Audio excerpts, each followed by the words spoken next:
প্ৰাৰ্থী তালিকা দ্বিতীয়খনৰ প্ৰকাশ কৰিলে, দ্বিতীয় প্ৰাৰ্থী তালিকা কেতিয়া প্ৰকাশ কৰিলে? কালিলৈকে আমাৰ 64 কেণ্ডিডেটৰ প্ৰাৰ্থী তালিকা কমপ্লিট হ'ল। আজি আৰু 10জনমান প্ৰাৰ্থী সমষ্টিৰ প্ৰাৰ্থী আহি আছে। গতিকে 75ৰ পৰা 80ৰ ভিতৰত আমাৰ নিৰ্বাচনৰ সমষ্টি ইতিমধ্যে আমাৰ যোগাযোগত আছে বা আমি নিৰ্বাচিত কৰিবৰ কাৰণে তেওঁলোকৰ প্ৰাৰ্থী নিৰ্বাচিত কৰিবৰ কাৰণে সুযোগ লাভ কৰিছোঁ। 75 to 80ৰ ভিতৰত হ'ব। তো গতিকে সেই কাম চলি আছে। আজিৰ ভিতৰত আমি তৃতীয়খন তালিকা প্ৰস্তুত কৰিম আৰু কাইলৈ বা পৰহিলৈ ফাইনেল লিষ্টখন প্ৰকাশ কৰিম। যোৰহাটত প্ৰাৰ্থিত্ব আগবঢ়াব নাই আপোনালোকে? যোৰহাটত মই কালি এটা লিখিতভাৱে প্ৰস্তাৱ আমাৰ দললৈ প্ৰেৰণ কৰিছোঁ যে গৌৰৱ গগৈৰ বিৰুদ্ধে প্ৰাৰ্থী দিব নালাগে। আজি সেই সম্পৰ্কে আজি সন্ধিয়া আমাৰ বৈঠক অনুষ্ঠিত হ'ব আৰু বৈঠকত যদি আমাৰ দলে এগ্ৰী কৰে তেতিয়াহ'লে গৌৰৱ গগৈৰ বিৰুদ্ধে প্ৰাৰ্থী আমি নিদিওঁ। গৌৰৱ গগৈ বিধানসভাত অহাটো মই বিচাৰোঁ। আমাৰ বিধানসভাৰ মান উন্নত হ'ব লাগে। আমাৰ 126জন বিধায়ক যদিও বিধানসভাত থাকে, 126জন মানৰ ভিতৰত 6জন মানেহে অকল বিধায়কৰ কাম কৰিব পাৰে। মানে বিধায়কৰ প্ৰথম কামটো হ'ল বিধান ৰচনা কৰা, আইন প্ৰণয়ন কৰা। লেজিছলেটিভ এছেম্বলি আইন সভা বুলি কোৱা হয়। আইন প্ৰণয়ন কৰিবলৈ হ'লে বিধায়কজনে সংবিধানখন মুখস্থ থাকিব লাগিব। কনষ্টিটুৱেণ্ট এছেম্বলি ডিবেটছবিলাক খুব ভালকৈ পঢ়া হ'ব লাগিব। আইন কানুনৰ জ্ঞান থাকিব লাগিব। কিন্তু 99.9% বিধায়কৰে অসমত সেই জ্ঞানটো নাথাকে। সেইকাৰণে যোৱাবাৰ যদিও কংগ্ৰেছৰ 29জন বিধায়ক জিকিছে, আপুনি দেখিব যে তেওঁলোকে বিশেষ কণ্ট্ৰিবিউশ্যন আছাম এছেম্বলিলৈ আগবঢ়াব পৰা নাই। সেইকাৰণে গৌৰৱ গগৈ আহিলে, তেওঁ যিহেতু লোকসভাত আছিলে, গতিকে নিশ্চিতভাৱে তেওঁ নিজে প্ৰাইভেট মেম্বাৰ্ছ বিল যদি বাহিৰত থাকে তেতিয়াহ'লে প্ৰাইভেট মেম্বাৰ্ছ বিল আনিব পাৰিব আৰু যদি চৰকাৰ কৰে তেতিয়াহ'লে তেওঁ দৰকাৰী আইন আনিব পাৰিব। গতিকে মই ভাবোঁ যে গৌৰৱ গগৈ অসম বিধানসভালৈ অহাটো খুব প্ৰয়োজন। সেইকাৰণে মই গৌৰৱ গগৈক বিধানসভালৈ অহাটো বিচাৰোঁ। কিন্তু একেটা সময়তে মই কওঁ যে গৌৰৱ গগৈৰ সমষ্টি নিৰ্বাচনটো বহুত ভুল হৈছে। মই যিমান দূৰ জানো, কালি মোৰ যোৰহাট জিলা কমিটিখন আহিছিলে আমাৰ ৰাইজৰ দলৰ যেতিয়া যোৰহাট জিলা কমিটিখনৰ লগত বহিছোঁ, তেওঁলোকে মোক বাৰম্বাৰ কৈছে যে কংগ্ৰেছৰ স্থিতি, সাংগঠনিক স্থিতি মানে যোৰহাটত একদম সাংঘাতিক বেয়া। আচলতে গৌৰৱ গগৈয়ে মোক তেওঁলোকে কৈ আছে যে গৌৰৱ গগৈ টিয়কত খেলিব লাগিছিলে, নহ'লে তিতাবৰত খেলিব লাগিছিলে, নহ'লে আটাইতকৈ ভাল সমষ্টিটো তেওঁৰ কাৰণে মাহ মৰা আছিলে। কিন্তু যোৰহাট সমষ্টিটো তেওঁ চুজ কৰি ল'লে। কিন্তু যোৰহাট সমষ্টিটোত মোক যোৰহাট জিলা কমিটিয়ে, আমাৰ জিলা কমিটিয়ে কোৱা মতে কংগ্ৰেছ দলৰ সাংগঠনিক স্থিতি একেবাৰে কম আৰু সেইকাৰণে এইটো এটা অত্যন্ত চেলেঞ্জিং চিট হয়। আৰু যিহেতু মোক জিলা কমিটিয়ে ক'লে যে সেইটোত গৌৰৱ গগৈৰ অলপ প্ৰব্লেম আছে, সেইকাৰণে মই সিদ্ধান্ত লৈছোঁ মোৰ পিনৰ পৰা প্ৰস্তাৱ পঠিয়াইছোঁ যে গৌৰৱ গগৈক জিকোৱা দৰকাৰ আৰু সেইকাৰণে গৌৰৱ গগৈক এবাৰ যাতে নাহাৰে তাৰ কাৰণে আমি আমাৰ পিনৰ পৰা মানে প্ৰাৰ্থিত্ব প্ৰদান কৰাটো বন্ধ ৰাখিম। এইটো মানে মই প্ৰস্তাৱহে দিছোঁ দেই, এতিয়ালৈকে পাছ হোৱা নাই। মই দললৈ প্ৰস্তাৱ দিছোঁ আৰু মোক দলে জনাইছে যে আজি দলে এই সম্পৰ্কে এখন মিটিং কৰিব আৰু তাৰ পাছতে সিদ্ধান্ত দিব। এই ক্ষেত্ৰত বহুতে কৈছে, মই আৰু এটা কথা ক'ব খোজোঁ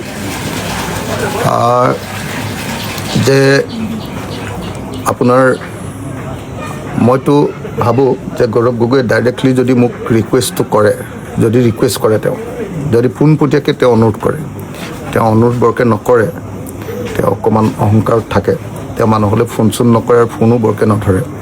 কিন্তু তেওঁ যদি মোক পোনপটীয়াকৈ কয় তেতিয়াহ'লে আমাৰ দলৰ যিটো ছেটআপ আছে, আমাৰ দলৰ তেওঁলোকতকৈ ভাল ছেটআপ আছে যোৰহাট সমষ্টিটোত। আমাৰ দলৰ ছেটআপটোৱে তেওঁক সহায় কৰি দিবলৈ মই অনুৰোধ কৰিম, যদিহে তেওঁ পোনপটীয়াকৈ মোক অনুৰোধ কৰে। তেওঁ নিজে যদি মোক অনুৰোধ কৰে তেতিয়াহ'লে মই যোৰহাটত যাতে মানে মোক আমাৰ যোৰহাট জিলা কমিটিয়ে বাৰম্বাৰ কৈ আছে যে যোৱা সময়বিলাকত যিমানবিলাক যোৰহাটত প্ৰগ্ৰেম হৈছে ইউনাইটেড প্ৰগ্ৰেম সেই আটাইবিলাকতে কংগ্ৰেছ দলৰ স্থিতি অত্যন্ত দুৰ্বল আছিলে আৰু আমাৰ দলেহে তাতে লিড লৈ আছিলে যোৰহাট নগৰখনত গতিকে মই আমাৰ দলৰ যেতিয়া জিলা সমিতি আহিছে জিলা সমিতিৰ নেতৃবৰ্গক মই কৈছিলোঁ যে যদি গৌৰৱ গগৈয়ে মোক ফোন কৰে তেতিয়াহ'লে কিন্তু আপোনালোকে গৌৰৱ গগৈৰ কাৰণে লাগি দিব লাগিব এতিয়া গৌৰৱ গগৈয়ে নিজে যদি অহংকাৰটো ত্যাগ কৰি মোলৈ ফোন কৰে তেতিয়াহ'লে নিশ্চিতভাৱে আমি সহায় কৰি দিম এই ক্ষেত্ৰত বহুতে কৈছে যে আপুনি প্ৰাৰ্থিত্ব নিদিয়ে গৌৰৱ গগৈৰ বিৰুদ্ধে যোৰহাটত শিৱসাগৰত আপোনাৰ বিৰুদ্ধে প্ৰাৰ্থিত্ব নিদিবলৈ কাৰণে আপুনি এইটো কৰিছে নেকি নাই মই আপোনালোকক এবাৰ হ'লেও কৈছোঁ জানো মই এবাৰ হ'লেও কৈছোঁ জানো যোৱাবাৰতো আপোনালোকে নিশ্চয় দেখিছে যে মই জেলত আছোঁ অসমৰ মানুহে মোক মানে কিমান মৰম কৰিছে নিজে নিজে গৈ মোৰ কাৰণে কেম্পেইন কৰি মোক জিকাইছে হয়নে নহয় যোৱাবাৰতো আমাৰ শিৱসাগৰত একোৱেই নাছিলে আমাৰ সংগঠন একো নাছিলে বুথ কমিটি এখনো নাছিলে তো তাত গোটেই অসমৰ মানুহে গৈ মোক জিকাইছে আৰু শিৱসাগৰৰ ৰাইজৰ আশীৰ্বাদত শিৱসাগৰৰ ৰাইজৰ ভালোবাসাৰ কাৰণে শিৱসাগৰৰ ৰাইজৰ মৰমত মই তাত জিকিছোঁ আৰু যোৱাবাৰ তেওঁলোকে মোৰ বিৰুদ্ধে যি সময়ত মই জেলত আছিলোঁ তেতিয়াও কংগ্ৰেছে মোৰ বিৰুদ্ধে কেণ্ডিডেট দিছে এইবাৰ কেণ্ডিডেট দিলেও মোৰ আপত্তিয়ে নাই মই একবাৰৰ কাৰণে আপোনালোকক কোৱা শুনিছে নেকি মইতো কৈছোঁ যে যদি শিৱসাগৰলৈ আমাৰ অসমৰ মুখ্যমন্ত্ৰী হিমন্ত বিশ্ব শৰ্মা আহে তেতিয়াহ'লে মই ভাল পাম আৰু একেটা সমষ্টিতে যদি কংগ্ৰেছৰ গৌৰৱ গগৈ যায় তেতিয়াহ'লেও মই যুঁজি ভাল পাম কিন্তু মই অহংকাৰ কৰি কোৱা নাই একো দেই মানে মোৰ কথাটো হ'ল যে নিৰ্বাচন যেতিয়া খেলিছোঁ তেতিয়াহ'লে এইটো মানে সেইটো প্ৰিপেৰেশ্যন থাকিব লাগিব আৰু বা যিকোনো ইলেকশ্যনততো সকলো মানুহ সদায় জিকি নাথাকে গতিকে মইতো ইচ্ছা কৰোঁ যে শিৱসাগৰলৈ হিমন্ত বিশ্ব শৰ্মা আহক মোৰ লগত প্ৰতিদ্বন্দ্বিতা কৰিবলৈ আৰু গৌৰৱ গগৈ নিজে আহক মোৰ লগত প্ৰতিদ্বন্দ্বিতা কৰিবলৈ মই একবাৰৰ কাৰণেও কংগ্ৰেছক ৰিকুৱেষ্ট কৰা নাই যে শিৱসাগৰত কেণ্ডিডেট দিব নালাগে একবাৰৰ কাৰণে কৰা নাই মই নিজৰ শক্তিৰে যুঁজিবলৈ চেষ্টা কৰিম আমাৰ ৰাইজৰ দলৰ কৰ্মীবিলাকে চেষ্টা কৰিব আৰু শিৱসাগৰৰ ৰাইজৰ আশীৰ্বাদ মই জেলত থাকোঁতে যিহেতু পাইছিলোঁ আৰু এতিয়া মই গোটেই শিৱসাগৰৰ ৰাইজক যিমান পাৰোঁ মোৰ জীৱন দি সহায় কৰোঁ মই আশা কৰিম যে শিৱসাগৰৰ ৰাইজে মোক নিশ্চয় জিকাব যে মই শিৱসাগৰৰ কাৰণে মানে কংগ্ৰেছৰ প্ৰাৰ্থিত্ব নিবিচাৰি এইটো কোৱা নাই মই জেনুইনলি গৌৰৱ গগৈক জিকাটো বিচাৰিছোঁ আৰু সেইকাৰণে গৌৰৱ গগৈৰ বিৰুদ্ধে কেণ্ডিডেট নিদিবলৈ মই ৰাইজৰ দলক অনুৰোধ কৰি চিঠি লিখিছোঁ আৰু গৌৰৱ গগৈৰ বিৰুদ্ধে কেণ্ডিডেট যদি নিদিয়ে ৰাইজৰ দলে নিদিয়াৰ সিদ্ধান্ত লয় আৰু গৌৰৱ গগৈ যদি মোলৈ ফোন কৰে পোনপটীয়াকৈ তেতিয়াহ'লে মই আমাৰ যোৰহাট কমিটিখনকো গৌৰৱ গগৈৰ হৈ লাগি দিবলৈ আপোনালোকৰ দলৰ মানুহে কৈছে ৪৫টা দিন মূল্যৱান দিন আপোনালোকৰ নষ্ট হ'ল কংগ্ৰেছে মানে আমাক চাগে আঞ্চলিক দল এটা তেওঁলোকে ধ্বংস কৰিম বুলিয়ে চাগে প্লেনটো কৰিছিলে আগতেও কৰিছে দিনবিলাক আপোনাৰ ২০২১ চনত আমি উঠি আহিম বুলি ভাবি আমাক ৮টা ছিট দিয়াৰ পাছতো কংগ্ৰেছে আমাক বিট্ৰে কৰিলে বিশ্বাসঘাতকতা কৰিলে তাৰ পাছত উপ নিৰ্বাচন গোটেইকেইটাতে বিশ্বাসঘাতকতা কৰিলে MP ইলেকশ্যনত আমি সম্পূৰ্ণ ত্যাগ কৰি দিলোঁ এইবাৰ ২০২৬ বিধানসভা নিৰ্বাচনৰ কাৰণে ২ বছৰ ৩ বছৰ তেওঁলোকৰ পিছত ঘূৰি থাকোঁতে আমি কনফাইণ্ড হৈ গ'লোঁ কেইটামান সমষ্টিত আৰু লাষ্টত সেই ১৫টা সমষ্টিটো আমাক ডিষ্টাৰ্ব দিবৰ কাৰণে ৪৫ দিন আমাক ওলমাই ৰাখি লাষ্টত তেওঁলোকে আমাৰ লগত নহ'ব বুলি কৈ দিলে গতিকে কংগ্ৰেছে আমাক ঠগিলে কিন্তু ঠগন দিয়াৰ পাছতো মোৰ কিন্তু বিজেপি বিৰোধিতা সামান্যতমো কম হোৱা নাই আপোনালোকে এইটো কথা বুজিব লাগিব সদায় এইটো কথা বুজি উঠিব লাগিব যে ৰাইজৰ দল অসমত বিজেপিৰ আটাইতকৈ ডাঙৰ শত্ৰু আপোনালোকে এইটো বুজি উঠিব লাগিব যে কাইলৈ সঁচাকৈ যদি বিজেপিক অসমৰ পৰা খেদিব লাগে পৰাভূত কৰিব লাগে উচ্ছেদ কৰিব লাগে তেতিয়াহ'লে আমাৰ নিচিনা আপোচবিহীন আঞ্চলিক দলেহে বিজেপিক খেদিব পাৰিব আৰু কংগ্ৰেছে সেইটো বুজি নুঠাটোৱে এই সময়ৰ ঐতিহাসিক ভুল কংগ্ৰেছে অকণমান তেওঁলোকৰ সাংগঠনিক স্থিতি অকণমান ভাল হোৱাৰ লগে লগে তেওঁলোকে ভাবি গ'ল যে নাই আমি অকলে পাৰিম আৰু এই সময়ত অখিল গগৈ ৰাইজৰ দলৰ নিচিনা আপোচবিহীন দল এটাক আকৌ উঠি আহিবলৈ নিদিওঁ আৰু মোৰতো সন্দেহে হৈছে যে গৌৰৱ গগৈ আচলতে 2026 কাৰণে ইলেকশ্যন খেলা নাই। আপুনি চাবচোন, চব পুতেকবিলাকক দিছে। হয় আপোনাৰ প্ৰদ্যুৎ বৰদলৈৰ পুতেক, ৰকিবুল হুছেইনৰ পুতেক, মন্ত্ৰী গৌতম বৰাৰ পুতেক, চব পুতেকবিলাকক কেলৈ দিছে বাৰু? পুতেকবিলাকক এইকাৰণে দিছে যে 31ৰ নিৰ্বাচনৰ কাৰণে গৌৰৱ গগৈ নিজৰ টীমটো বনাই আছে। এইবাৰ তেওঁ বিজেপিক বোধহয় ৱাক অভাৰ দিব খুজিছে, বিজেপিৰ লগত যুঁজিব খোজা নাই। সেই একেটা কাৰণতে গৌৰৱ গগৈ BTAD ইলেকশ্যনৰ 40খন আসনৰ ভিতৰত 40খন আসনতে অকলে চিট দি 40খন আসনৰ ভিতৰত 40খন আসনতে অকলে চিট দি বিজেপিৰ কাৰণে পথ মুকলি কৰি দিব খুজিছিল। লাষ্টত বিজেপি, কিন্তু গৌৰৱ গগৈটো 40খন আসন দিতো বিজেপিকে জিকাব খুজিছিলে। তো গতিকে মই ভাবোঁ যে এই গোটেই কথাবিলাক অসমৰ মানুহে বুজি লোৱা দৰকাৰ। কিন্তু মই তাৰ পাছতো কৈছোঁ, য'ত কংগ্ৰেছ যিকেইটা চিটত জিকিব বুলি ভাবোঁ, আমি একদম কণ্টেষ্টত আহি গৈছে বুলি ভাবোঁ, মই সদায় আছোঁ। কিন্তু কংগ্ৰেছে যি ধৰণে বিট্ৰে কৰিলে, তাৰ পাছত আৰু আমাৰ ইলেকশ্যনলৈ যোৱাৰ বাহিৰে কোনো বাটে নাথাকিলে। লুৰিণজ্যোতি গগৈ কিন্তু আপোনাৰ কাৰণে হেৰি হৈছে বুলি কৈছে, মিত্ৰতাটো ভংগ নাই কোৱা নেকি? ক'ৰবাত কৈছে জানো? মই নাই দেখা। আপুনি মিছা কথা কৈছে যেন লাগিছে। ৰুল যেনেকৈ পালন কৰিব লাগিছিলে তেনেকৈ আপুনি এইটো মিছা কথা কৈছে যেন লাগিছে মোৰ। নহয় এইটো একেবাৰে নহয়। মই লুৰিণজ্যোতি গগৈয়ে কোৱা নাই, মই দেখা নাই। তেনেকুৱা এটা কৈছে কথা। নাই, লুৰিণজ্যোতি গগৈ কোৱা নাই, মই দেখা নাই। মই নেদেখাকৈ কেতিয়াও কথা নকওঁ, মিছা কৈ লাভ নাই। লুৰিণজ্যোতি গগৈয়ে আমাৰ বিৰুদ্ধে একো কোৱা নাই, কিন্তু আমাৰ পক্ষতো একো কোৱা নাই। আৰু এলায়েন্সটো লুৰিণজ্যোতি গগৈয়ে ইচ্ছা কৰা হ'লে ৰখাব পাৰিলেহেঁতেন, কিন্তু লুৰিণজ্যোতি গগৈ অকল নিজৰ দলৰ নিজৰ স্বাৰ্থ চাবলৈ গৈ তেওঁ আমাক বিট্ৰে কৰিলে। আঞ্চলিক দলক একেলগ হৈ, বামপন্থী দলবিলাক, আঞ্চলিক দলবিলাক একলগ হৈ আমি কংগ্ৰেছক ঐক্যবদ্ধভাৱে কথা কোৱা হ'লে তেতিয়াহ'লে কংগ্ৰেছে মানিলেহেঁতেন। কিন্তু কংগ্ৰেছে তেওঁলোকক লগত লৈ ল'লে আৰু মোৰ বিৰুদ্ধে ব্যৱহাৰ কৰিলে, ৰাইজৰ বিৰুদ্ধে ব্যৱহাৰ কৰিলে। আমাৰ বিবেচনা চলি আছে, সেইটো আমি নাজানো। আমাৰ আজিৰ দিনটোত মই মাত্ৰ এজন মানুহৰ কথা কৈছোঁ, গৌৰৱ গগৈ।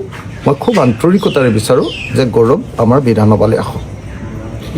আজিৰ দিনটোত আপোনালোকে নিশ্চয় দেখিছে যে বিধানসভাখন অকল অখিল গগৈ আৰু হিমন্ত বিশ্ব শৰ্মাৰ মাজত চলি থাকে। বিধানসভাৰ অধিৱেশন হ'লে অকল দুজন মানুহৰ শ্ব'ত পৰিণত হৈ যায়। কেলৈ? কাৰণ বাকী বিধায়কবিলাকে তেওঁলোকে পঢ়া শুনা কৰি বিতৰ্কত অংশগ্ৰহণো কৰিব নোখোজে, বহুতে বেছিভাগে আৰু দলগতভাৱে তেওঁলোকে যুঁজ এখন লাগিবৰ কাৰণে আগবাঢ়ি নাযায়। কিন্তু মই ভাবোঁ যে গৌৰৱ গগৈ আহিলে যুঁজখন লাগিব, কাৰণ তেওঁ লোকসভাত ৰাহুল গান্ধীৰ লগত এক্সপিৰিয়েঞ্চ হৈছে। গতিকে মই আশা কৰোঁ যে অসম বিধানসভালৈ ময়ো থাকোঁ, গৌৰৱো থাকক, আৰু হিমন্ত বিশ্ব শৰ্মাও থাকক। হিমন্ত বিশ্ব শৰ্মা বিৰোধীত থাকক, আপোনাৰ হিমন্ত বিশ্ব শৰ্মা বিৰোধীত থাকক, আৰু ময়ো বিৰোধীত থাকোঁ, আৰু গৌৰৱ গগৈ চৰকাৰত থাকক। মই আশা কৰোঁ যে গৌৰৱ গগৈ মুখ্যমন্ত্ৰী হওক, তাৰপিছত মই আৰু হিমন্ত বিশ্ব শৰ্মা বিৰোধীত থাকোঁ। তেতিয়া কিমান মজা হ'ব বিধানসভাখন, হয়নে নহয়? আপোনালোকে নিজে কওক, হয়নে নহয়? আপোনালোকে কওক। গতিকে মই একদম ক্লিয়াৰ দেই, মোৰ কাৰণে একদম খাটাং কথা। কংগ্ৰেছে ভাবিছে লুৰিণজ্যোতি গগৈক লগত লৈ চৰকাৰ গঠন কৰিব পাৰিব। কংগ্ৰেছে ভাবিছে মনোৰঞ্জন তালুকদাৰক লগত লৈ চৰকাৰ গঠন কৰিব পাৰিব। মই তেওঁলোকৰ প্ৰতি শুভেচ্ছা জনাইছোঁ। তেওঁলোকে চৰকাৰ গঠন কৰক, আমাৰ সঁচা শুভেচ্ছা তেওঁলোকৰ প্ৰতি আছে। মই সঁচাকৈ কৈছোঁ, তেওঁলোকৰ প্ৰতি মোৰ সঁচা শুভেচ্ছা। ৰাইজৰ দলৰ 100% শুভেচ্ছা মই গৌৰৱ গগৈ, লুৰিণজ্যোতি গগৈ আৰু মনোৰঞ্জন তালুকদাৰৰ কাৰণে 100% শুভেচ্ছা আমাৰ ৰাইজৰ দলৰ তৰফৰ পৰা পঠিয়াইছোঁ। তেওঁলোকে চৰকাৰ গঠন কৰক। মই এইটো বিচাৰিম যে তেওঁলোকে চৰকাৰ গঠন কৰক আৰু হিমন্ত বিশ্ব শৰ্মাক বিজেপি চৰকাৰক পৰাভূত কৰক। আৰু তেওঁলোকে যাতে চৰকাৰ গঠন কৰাৰ ক্ষেত্ৰত আমি যাতে বাধা নহওঁ, তাৰ কাৰণে মই চেষ্টা কৰিম যে আমি যাতে হিমন্ত বিশ্ব শৰ্মাৰ চৰকাৰখনক গেৰুৱাৰ ক্ষেত্ৰত কংগ্ৰেছক সহায় কৰিব পাৰোঁ। এইটো চাম, কথাটো বুজা নাই। কিন্তু আপোনালোকক খালি এটা কথা কৈ থওঁ আপোনালোকে এতিয়াও কিছুমান মানুহে মিছামিছি বাতৰি প্ৰচাৰ কৰি আছে যে কংগ্ৰেছৰ লগত আমাৰ আলোচনা চলি আছে।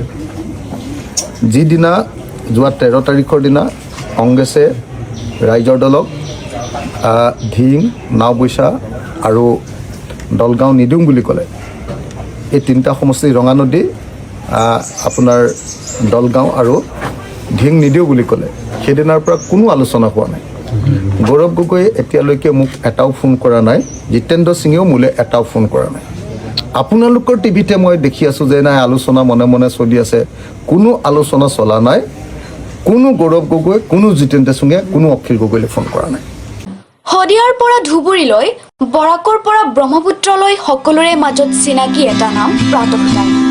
থলুৱা ভাষা, কৃষ্টি আৰু সত্য বাতৰিৰ আধাৰত প্ৰতিষ্ঠিত খবৰ প্ৰাতঃ টাইমৰ প্ৰতিটো বা বাতৰি পুংখানুপুংখভাৱে চাবলৈ Facebook, YouTube, website, Twitter, Instagram আৰু ব্লগাৰ